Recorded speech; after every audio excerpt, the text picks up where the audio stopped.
All right, guys. I'm ready. I'm willing. I'm Gable. Well, they weren't, of course, on this show. Yeah, I think they were on the next one, though. Can't remember for sure. But yes. What is going on, guys? This is the Club of the Man 1993. I am here to give you my 7th retro NXT pay-per-view review. And this one is a big one. Of course, last one was a big one. And if you like, our Evolution was also like a big one, I gotta say.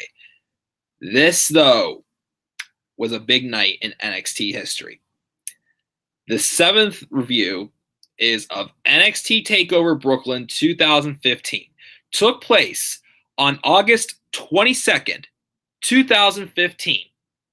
Not at Full Sail University, but at the Barclays Center in Brooklyn, New York, which is, to me, a very special place and kind of like the spot where it's felt like NXT's WrestleMania takes place, as they've had 5 pay-per-views take place at TakeOver Brooklyn.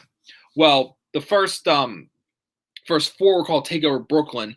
The 5th one was called TakeOver Brooklyn, New York, which I'm guessing that at this point they only called it TakeOver New York because since it was WrestleMania weekend and they're kind of making like a double big feature pay-per-view for both NXT and WWE. I guess they wanted the focus to be on New York and not just Brooklyn, if you know what I mean. But this was again the beginning of that spot because this was the first takeover to take place in a big arena worldwide, showing that NXT can draw in a big audience, just like they did here, and it did not cease to disappoint.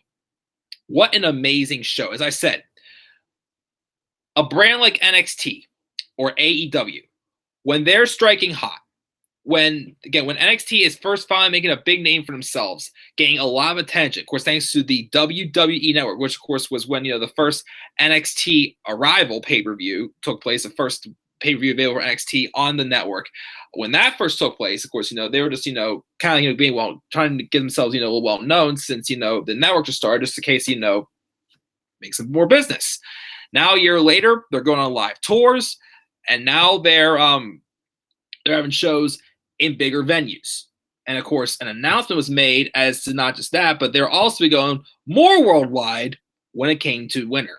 But of course, we'll get into that when we get to that announcement, and of course when we get to that takeover, which is 2 takeovers away. What was also special about this show, I was there live in attendance for half of it.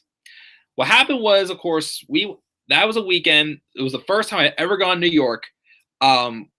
Myself and 2 of my good friends, Daniel Geiza and Andy Stuchel, we went to New York for the weekend to see TakeOver and to see SummerSlam. We were going to stay for Raw, but the school started back up that Monday, and that was the beginning of my senior year of college. So, anyways, though, but if I can real quick here, where's the screen share button? Right here. If I can pull it up, this was my seat from the picture's on backwards for some reason at the moment. Never mind, it's fixed. We're good. This was my seat at my view at NXT TakeOver Brooklyn 1. The share as well. Okay, what happened was we took a mega bus like we did when I went to New York for WrestleMania this year, and we got stuck in traffic at one point in our trip. And because this show actually the actual show started at 9. But they had like an hour show where they did some pre-tape matches that just aired like the following week. Like it was basically the beginning of the NXT pre-shows is the NXT Fallout show basically and whatnot, which featured like the last matches for the 3. Well, only 2 of the superstars who moved to the main roster full time. Because Sasha Banks stayed till TakeOver Respect for some unfinished business with her championship rematch, of course. Not spoiling the results, of course. So that was from 8 to 9.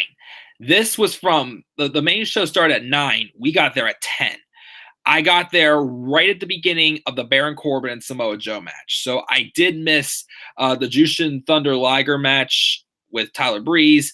I did miss until I watched the show, I did miss the tag title match. And then I also missed what other matches on this show? Actually, now that I lost my train of thought here. Little brain fart here. I missed Apollo Cruz's in-ring debut. That's why I missed. But of course, this is the first time I actually watched this whole show since then. I mean, close I've ever came is when I saw the 24 special on TakeOver Brooklyn, which again gave me goosebumps watching the match of the night, and to me, the best women's match of all time for sure, which I was so glad to be live attendance for that. But again, I still wasn't watching NXT live at the time. But yeah, just a special show for me and just a historical night overall for NXT for sure. Just making the statement it did. When it's hot, it takes advantage of the full advantage of the opportunity and strikes hot for sure. And I more so would definitely watch NXT, but I didn't subscribe to the network until Christmas later that year, and that's when I first started watching NXT full time. But without further ado, the introduction, let's talk about this show. And the live chat, we just have Tyler saying, "What's up?" Thanks for joining me again, Tyler. We started off with Triple H in the ring, just putting over wait, let me just double check the notes. One here was this when he also made the announcement, I believe. Yeah. Oh, that's right. I forgot there was an announcement made by Regal as well. Okay, yeah. So Triple H started off. He first just put over NXT. Saying that NXT was a change and that the fans made it an unstoppable revolution, basically implying from what the last pay-per-view is called. He posed and the house lights came on and the house looks awesome, and he said, just welcoming everybody to the show. He also made an announcement that NXT was going to be taking over the United Kingdom in the winter, not NXT UK, of course, which came this year. But this is NXT was going to be going on a live tour for the first time globally when they went to the United Kingdom. And then in December, they had a pay-per-view event, NXT TakeOver London, which sounds awesome to me. So technically, even though we've had one NXT UK pay-per-view so far, we did also have another NXT event in the United Kingdom before, which was NXT UK TakeOver Blackpool. Haven't had another one yet since, which a lot of people said they only had one this year just to replace the United Kingdom tournament. So we'll see if they do another one anytime soon. But yep. So he made that announcement, and then we had our first match, Tyler Breeze. Wow, Tyler Breeze, who once again did like a New York City themed fashion show entrance, taking on New Japan's legendary Jushin Thunder Liger in a match. This is during a time where Tyler Breeze obviously was getting closer to getting to the main roster, I believe, because it's the next pay-per-view at TakeOver Respect. I know he had a match with Apollo Cruz, which I've always heard that's a very underrated match. But this was definitely during a time where Tyler Breeze had done his artistic work basically. Now he's kind of like there just to put people over as he was getting ready to move up to the main roster, which once again was not good for him because he went downhill, of course. But he was just demanding competition, and he was given a match with a legend, which a show like this, again, when you're really trying to make a statement, having your first show away from your actual home, having like a little like a special guest there like Jushin Thunder Liger was a wise idea to do. And it was a fun match. And I didn't notice until I read some notes about this that Liger was like 50 years old when this match happened. I didn't know he was that old. Of course, I couldn't see his face because he's a luchador all covered up in his costume. He looked like a mini Power Ranger, I thought. But it was a really good, hard-hitting match. Liger played his gimmick very well, and he even mocked Tyler Breeze as well, using his furry selfie stick and whatnot. Breeze sold really good, and he took the bumps like a champ. And then, and of course, Liger would eventually win by hitting the Liger bomb. Again, it was a really fun opener. It was basically, Breeze showing his aggression. The Liger, showing off his, not showing off, but, just showcasing his talents to people who may not be familiar with him. And again, just to draw attention from people who watch wrestling worldwide. And it was just a fun opening match of, exactly what this pay-per-view needed. Like a fun opening match with a star in NXT and, someone who's never stepped foot in a WWE ring, gets opportunity to shine as well. As, again, it was just a start of an historical night. We see guys in the crowd like Scott Hall, Kevin Nash, and Waltman. We also see Charlotte, Becky wishing Bayley good luck backstage, really hyping up that women's match, as it definitely that was a match that deserved the overhype because it sure did deliver. And again, I cannot wait to talk about that match for sure. I've talked about a couple of my special streams before.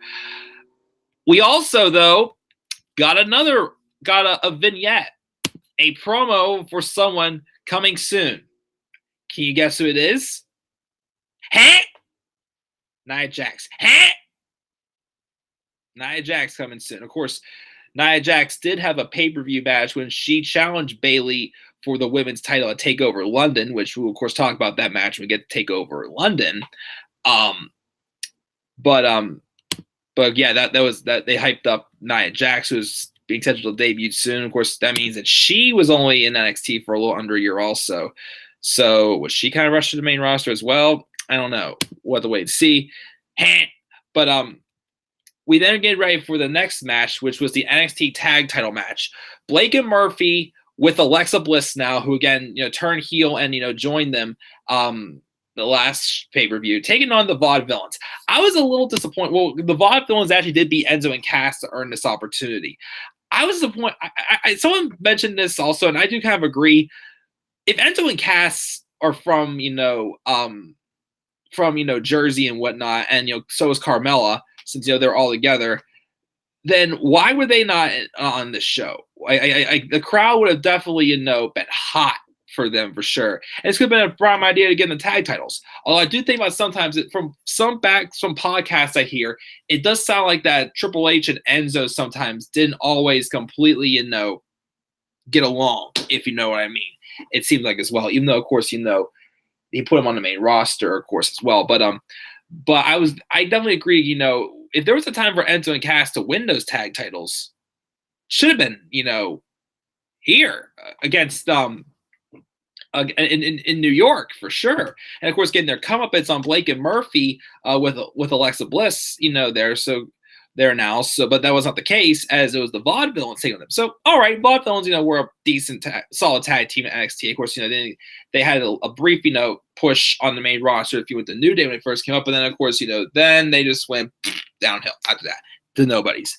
And of course, Simon Gotch claims is because they actually tried to, tweet about the incident when Enzo getting a concussion at the Payback match to get heat from the crowd, but it said it led them just jobbing out to Cass like 2 weeks later.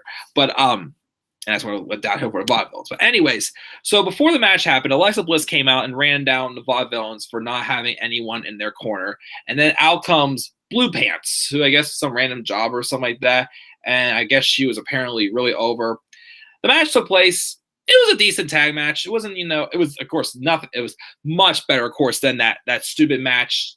That I should say stupid, that really bad match between them and the Lucha Dragons at TakeOver Rival.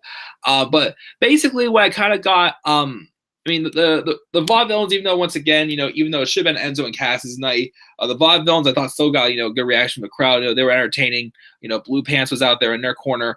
It seemed to me though, like when watching this, seeing Alexa Bliss kind of get this spotlight with her being the valet for Blake and Murphy, it was kind of like, she was kind of at the time the Zelina Vega, if you know what I mean. Like, she was, in there, attacking the men and whatnot, like not like extremely, but taking the risks that Vega would do, and when she helps out Andrade and whatnot, I kind of like got that vibe. And of course, Blue Pants eventually would beat down Alexa Bliss, and it would eventually help the Vaudevillains to win, hitting the whirling Dervish to pick up the win, and they won the tag titles, which they would hold them for not too long. I think they would next drop into the Revival. So they kind of quietly turned face, but then quietly just became heels again, basically, in NXT. So there wasn't any flows which dynamic they were, but so they had a brief run of tag titles before they dropped them to the Revival. because in the next pay-per-view, the matches were for there's 2 matches there for I think for someone else. Or maybe multiple ones, can't remember, for another tournament that, of course, was announced during this show. So I can't remember when the Revival dethroned the Vaudevillains. Because I know in London the match was the Revival versus Enzo and Cass. But, of course, we'll get to that ones later. So Vaudevillains win. Fine me. I mean, again, we're out of the Vaudevillains and Blake and Murphy. I actually think Blake and Murphy worked as a team. They're all right, but they just didn't really bring much to the table to me at all. And that happened, and they had this weird feud, and they eventually split up, and they disappeared off TV for like so long. And then, of course, again, Buddy Murphy, got his opportunity on 205 Live, knocked out the ballpark, and I guess keeps putting over, Wesley Blake, not doing too bad. And of course, after this, also is kind of when Alexa Bliss started focusing on a singles career, which I don't know if the brand split didn't happen, if Alexa Bliss would have ever had a run with the women's title, but she would get called up again the following year to SmackDown for the brand split, and she went from there. So, yeah, that was that. We'll check the live chat real quick, see if Tyler's got anything to say. The first of 4 Brooklyn shows. Yep. We then had, which it was advertised as Apollo Cruz's in-ring debut, although I heard technically he made his debut on the NXT tapings from the week before, but that match aired afterwards, of course. But Apollo Cruz, though, it was a dark matchup. But Apollo Cruz took on Ty Dillinger, and it was not a bad match. But of course, around this time, that's where Ty Dillinger's Perfect 10 gimmick, even though he was the heel, started to get over a little bit. They finally turned him heel like a year later, when he slowly turned heel in the summer of 2016, eventually led to that nice feud with him and Bobby Roode, the Glorious 10. But then was the match at TakeOver Toronto.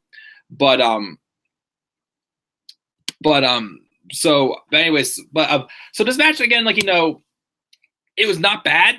Kind of gave both Ty Dillinger's a little bit of rub, but it was the match that was meant to put over Apollo Crews. It was advertised as Apollo Cruz's NXT in-ring debut, but he put him up against a superstar who was somewhat gaining a little bit of attention, of course, in Ty Dillinger with his Perfect 10 gimmick. Of course, it was also way before it got really hot, and the crowd would not stop chanting 10 for whenever they were counting from 1 to 10. They would go 10 every time, which again eventually did kind of get annoying. And who knows, maybe that was a reason why Vince didn't push Ty Dillinger while he was in NXT on the main roster. He would have made a great mid-card talent for sure. But of course, he'll always best be remembered for Stan taking a super kick to the face from Shawn Michaels, which is still a hilarious moment. But anyways, yeah, so the match was not bad to put over Apollo Crews. Again, really showcased his skills. But once again, of course, it will lead to really not much for him because, again, he got called up to the main roster way too soon. As I said before, probably in the last show, when he was shown sitting in the crowd at TakeOver Unstoppable, maybe Triple H saw him again as one of those guys like Elias who was more meant for the main roster and not so much for NXT. But I still felt Apollo Crews definitely needed more time in NXT. I was hoping, I really felt that if WWE missed an opportunity to make anyone an NXT champion, someone who should have had a run with the NXT title, definitely should have been Apollo Crews. He always had the athletic ability, but he always had the wrestling, the in-ring skills. It's just the character that has always been bland. And every time I feel like when I finally start giving him a little bit of a push, it doesn't happen. And I know he's back on SmackDown, but he's still not doing much at all. And all he's done is come over to Raw as a wild card to have a match with Mojo Rawley. Apollo Crews gets dropped to SmackDown. Then comes back to Raw for one night as a wild card to have a match with Mojo Rawley. Once again, the wild card rules pathetic. But this is about this show. So it's still a nice in-ring debut for Apollo Crews, even though, once again, they kind of gave Ty a little too much offense. And again, they kind of put Apollo up against someone who was kind of gaining some momentum. But still all right. But then, backstage, we have William Regal making the announcement, because recently, of course, there had been the passing of Dusty Rhodes. He says, this will be the first year, of course. In 2 weeks, it'll begin the Dusty Rhodes Tag Team Classic, and it'll wrap up at TakeOver Respect on October 7th, 2015, and playing to make Dusty Rhodes proud with this tournament, which definitely has been, for the most part, I'd say most of the Dusty Rhodes Tag Team Classic tournaments have been pretty fun. Last year's, though, I thought was weird when they had, a team of Dunn and Strong, and then the team of the Authors of Pain, lose by disqualification in their match, making their match a triple threat with them in the Undisputed Era, and Undisputed Era wins the tag title, those end the Dusty Rhodes Tag Team Classic, even though they weren't in it at all. Well, I mean, Roderick Strong helped them win, and when he turned heel, so technically Roderick Strong won the Dusty Rhodes Tag Team Classic, but that happened there. But anyways, so that was announced, and then of course I completely forgot about this, but this was during the time in 2015 when they brought back Tough Enough. Because, Velveteen Dream was just not, tough enough. Still like that little, zinger that Ciampa laid on Dream when they were feuding last fall. The only one, though, I recognize, though, she's just always so sexy looking. Mandy Rose. I was in the same building as Mandy Rose in one night in the stands. I was a fan. Just like her in the stands. But it'll never happen. Never will happen. Nah. Anyways, I had to get that out there. But we saw them in the crowd as you would see other people in the crowd throughout the night. The next match was, of course, when I finally made it after running like an idiot through New York to get onto the subway to get to the Barclays Center after almost missing the entire show. At least we saw the second hour of this show, which actually the second, hour and a half, because the first 6 takeovers were only about 2 hours on the dot. This one was about 2 hours and 20 minutes. This is when it started takeovers started becoming 2.5 hours. Of course, takeover New York was a little over 3 hours, but I'm sure they're going to say around the 2 hour and 30, 2 hour and 45 minute range and whatnot. But the next match we had was Samoa Joe versus Baron Corbin. Of course, Samoa Joe came in as a babyface, but, it was just probably because, the crowd was excited to see him. And then after the Dusty Rhodes Tag Team Classic, a couple weeks later, when he turned heel and started feuding with Finn Balor. Of course, obviously, Joe was more meant to be a heel. So this was just the match to basically, put Joe over against, a dominating force in NXT, which Baron Corbin, who, wasn't bad. Obviously, it wasn't the biggest name in NXT, but obviously he was still built up as, a serious heel for sure that they were planning on, giving him time up on the main roster with. But he was the proper guy to probably have a proper, big man match with Samoa Joe. As of course, showing off his agility and his grappling and submission maneuvers and throughout this match. Eventually, though, Joe would get Corbin to pass out with the Coquina Clutch. Again, just doing it against a bigger monster Corbin really, I'd say, put over Joe. So Joe gets the win, of course, in this solid big man match, I thought. We also see Ric Flair, Sergeant Slaughter at ringside, and sitting next to them is Kana, who was Asuka. Of course, as Asuka would make her TakeOver debut at TakeOver Respect when she took on Dana Brooke. Of course, she took on both Dana Brooke and Emma in matches, and TakeOver matches. But the one match she had with Emma at TakeOver London, dear Lord, is that another underrated gem for sure. We'll talk about that match, of course, when we get to TakeOver London. But we saw them at ringside, and we also saw Seth Rollins at ringside, and of course he was sitting with his girlfriend at the time. I forgot what her name was, but of course he exposed what he was wearing underneath his suit jacket, which was a was just a never shut up shirt, because he was getting ready to have a match with John Cena the following night, which was definitely one of the matches of the night for sure. At SummerSlam 2015, definitely.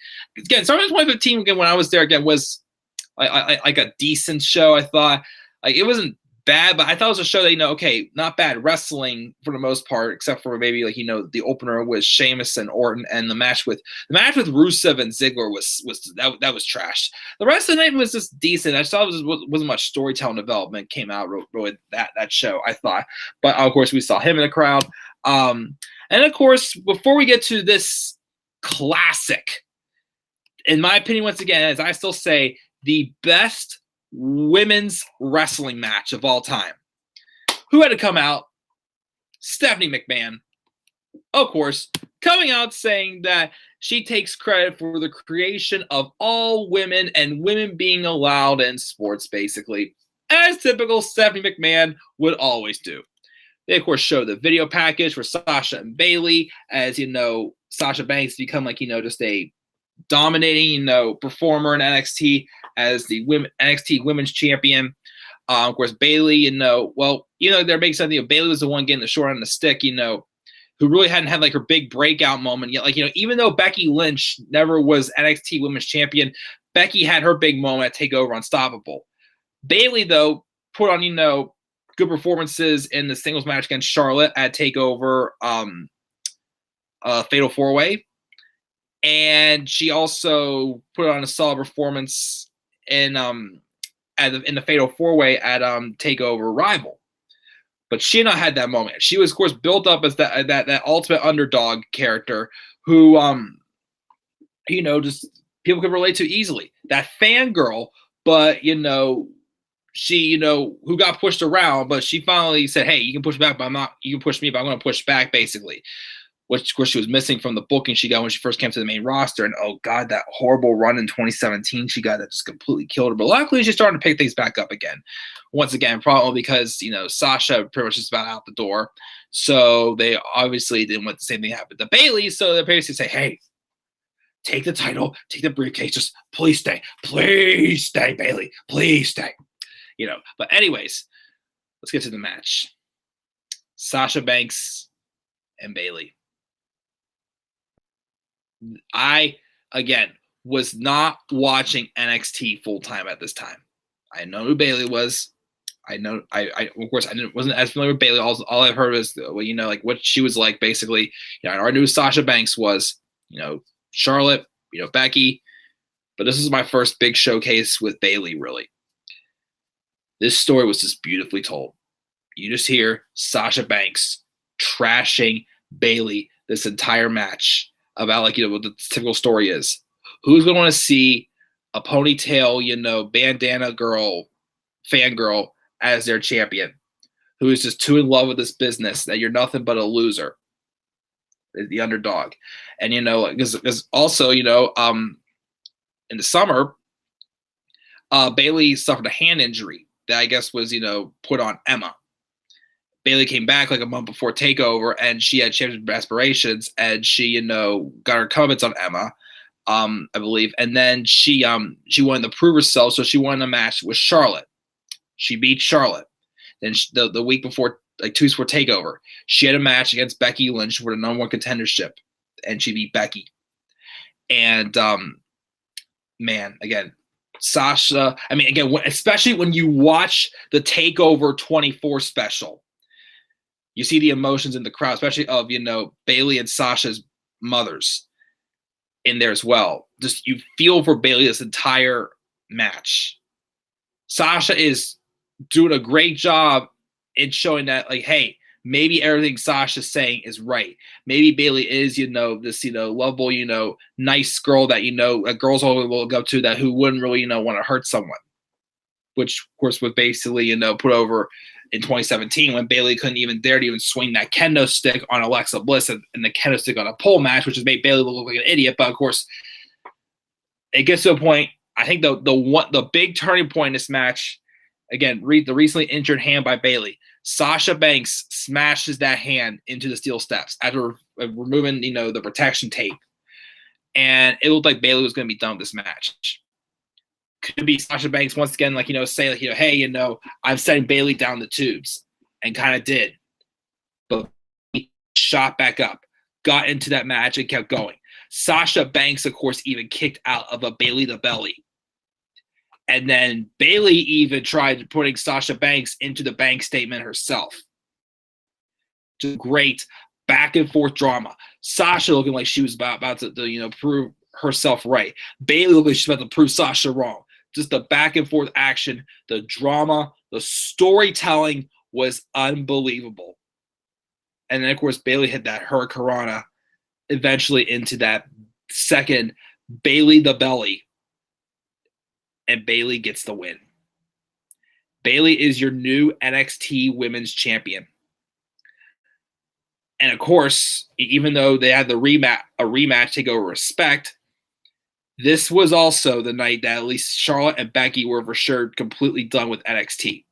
As you know, them and Sasha, had already moved to the main roster. They were getting ready to have a match in that triple threat 9 diva tag team match that, of course, was just meant to just, give Nikki Bella an excuse not to defend the championship again and have her get to break AJ Lee's record, which again just really pissed me off. They did that till Charlotte dethroned her at Night of Champions. This was what I like to call the 4 horsewoman of NXT curtain call, where afterwards Charlotte and Becky came out and they hugged Bayley and celebrated with her, carrying her around the ring. But of course, this is the appropriate time to break kayfabe, since again, this is an emotional moment. This again, again, like Sasha had the match at Respect still left. But Charlotte and Becky, this was it for them. As the torch was passed, as Bayley was the last one to really, get that moment, as it's her division now to carry. But again, it was basically like a curtain call, as like all 40s women got into the middle of the ring and hugged because they had succeeded. And basically, and of course, although one thing I would say that bothered me about this match a little bit, a slight bit, was what Stephanie McMahon said before. There's 2 main events to this match. Again, to show again. Yes, there's 2, main event caliber match. This could have main evented this show. Although the main event we got afterwards was excellent, of course, as well.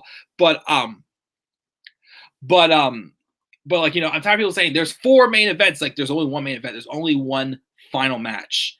And yes, hyping up that, these women are, main event caliber superstars for sure. And of course, they got that chance to take over Respect. And of course, we'll talk about that next time. But this curtain call was definitely very necessary, as 3 of these 4 women were getting ready to move to the main roster. And this match was like the culmination, like that big accomplishment of that, as it was getting ready for the women to main event a pay-per-view for the first time ever. And it was a beautiful moment, and it was just a standing ovation, round of applause. It could have been a great way to end the show. I mean, the NXT title match we got next was a great way to end the show, but this could have ended also. Which we're about to get to that match. The main event, of course, well, first, the main event was a ladder match for the NXT Championship. Kevin Owens versus Finn Balor. This also was Kevin Owens' final NXT match, as this feud actually started back months ago. After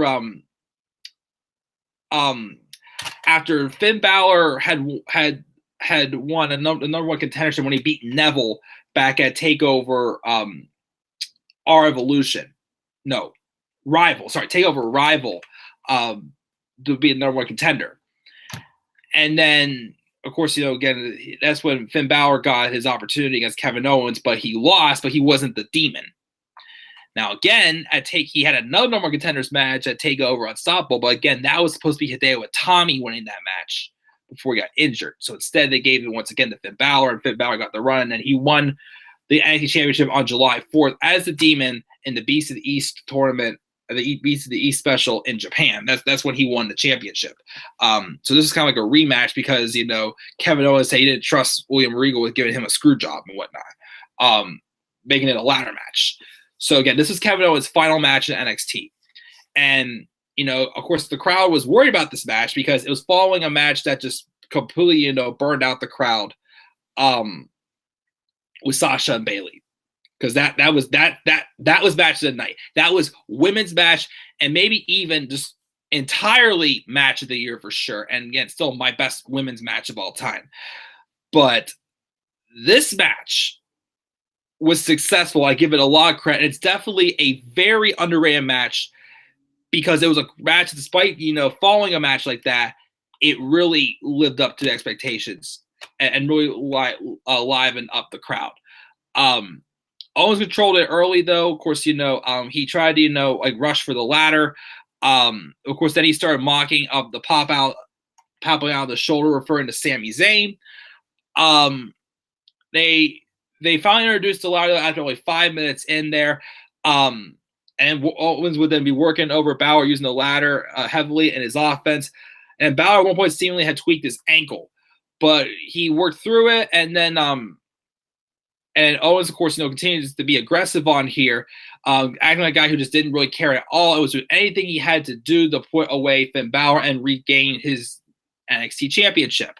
But Balor then would fight back with double stomps and climb, but then Owens power bombed him off of a ladder to stop him. But again, like these guys were just, again, from this being a match following like an all-time best, these guys were still able to put on a phenomenal match to end this show and to get the crowd invested into it.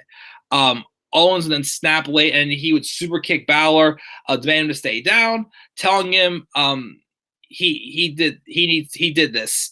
But then Owens then built the ladder as a bridge, but then Balor would get back up, send Owens down, and land onto the bridge ladder.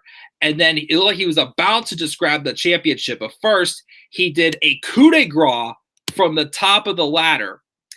And then he climbed to retain the NXT championship and go on to continue his 292-day reign as NXT champion. As he was champion from Beast of the East till like sometime after TakeOver Dallas, when he dropped the title to Samoa Joe on a house show in Lowell, Massachusetts, I think it was.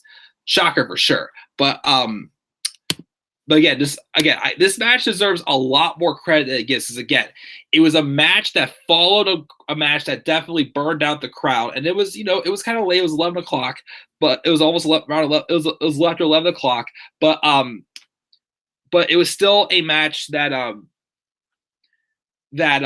what's it called? Crowd. I'm trying to thought here. It was still a match though that livened up the crowd still, and the crowd was able to get into it, and that's why this match deserves a lot of praise for sure for it to end such a legendary show. For sure, making a statement that this show made, and that is why I gotta give this show an A+. I mean, yes, not all the matches were legendary, but it did what it needed to do. It had a great opener match with an NXT great. And then like a New Japan great as well to draw some names in there as well. That was a great opener. The tag title match, was probably maybe the weakest match on the card. Well, I'm sorry, no, the second weakest. So still, a good match. Again, it probably would have been a little bit better if it was, big Enzo and Cass's night, but it wasn't. Again, the match of Apollo Cruz was not bad, but again, they kind of, gave Ty Dillinger with advertising just being as just Apollo Cruz's NXT internet view. If it was like a match, like a feud with Apollo Cruz and Ty Dillinger, not just like Ty Dillinger like an enhancement talent out there to put over Apollo Cruz, then it's actually been a little bit appreciated more. But again, they gave a little bit more offense to Ty Dillinger, who again was getting over with his 10 gimmick. And then of course Samoa Joe and Baron Corbin, not a bad big man match. And then of course the legendary women's match, and then that amazing main event as well. And with what this show did, I feel like it knocked out of the ballpark. It was an amazing night. It was a historical night for sure, and a special night for me being able to see half of this show live, thanks to the traffic on the Megabus. So that's why I give NXT TakeOver Brooklyn 1 an A+. And yes, the wild card rule sucks. Triple H doesn't need to be in charge, and then Samoa Joe was definitely a badass in TNA. He hasn't won a world title yet. He's won a U.S. title. Still has done well, done all right on the main roster so far. But yeah, guys, that's my live review for NXT TakeOver Brooklyn 2015, the first TakeOver Brooklyn. Next up, again, is TakeOver Respect. Well, the next retro review. I don't think I'm going to be able to review it tonight because I have to work tomorrow. But I'll try to watch it tonight at least. But the next live review I will do is TakeOver Brooklyn 25, which will be sometime Sunday afternoons. I'm not going to be able to, once again, I am not going to be able to watch TakeOver 25 tomorrow, so no spoilers, please, because I have to work, and then I got to get up early Sunday morning for a softball game. So after I do that, and then go to church, afterwards, I will sit down, watch TakeOver 25, and review it sometime Sunday night. And then I'll probably review TakeOver Respect also, because I'm probably going to be able to watch that show. Well, maybe I'll finish tonight, maybe I won't finish it, but maybe I'll review Respect after I do TakeOver 25. So that's next with retro reviews, but for reviews in general, the only video, I want to try to also get my Harry Potter next part of my Harry Potter Let's Play up here also over the weekend. But yeah, A+ TakeOver Brooklyn 1. What are your thoughts on TakeOver Brooklyn 1? And do you think Sasha Banks and Bayley at TakeOver Brooklyn 1 is the best women's match of all time? Leave us down in the comment section below. Slap a like on my video, subscribe or comment on my channel, and follow me on Twitter at DemandAirBonnie3. And also, if you have not done so, make sure to check out my first ever WrestleMania Experience documentary found in the description box down below. Other than that, guys, I'll see you guys all most likely Sunday night for my TakeOver 25 review. So until then, guys, have a great rest of your night. And again, the next retro TakeOver review will be TakeOver Respect, which is, again, the only TakeOver left that I have not yet watched at all. So I'll be watching that one next. I'm the Club Man 3. Have a great night, everybody. Peace out, everybody.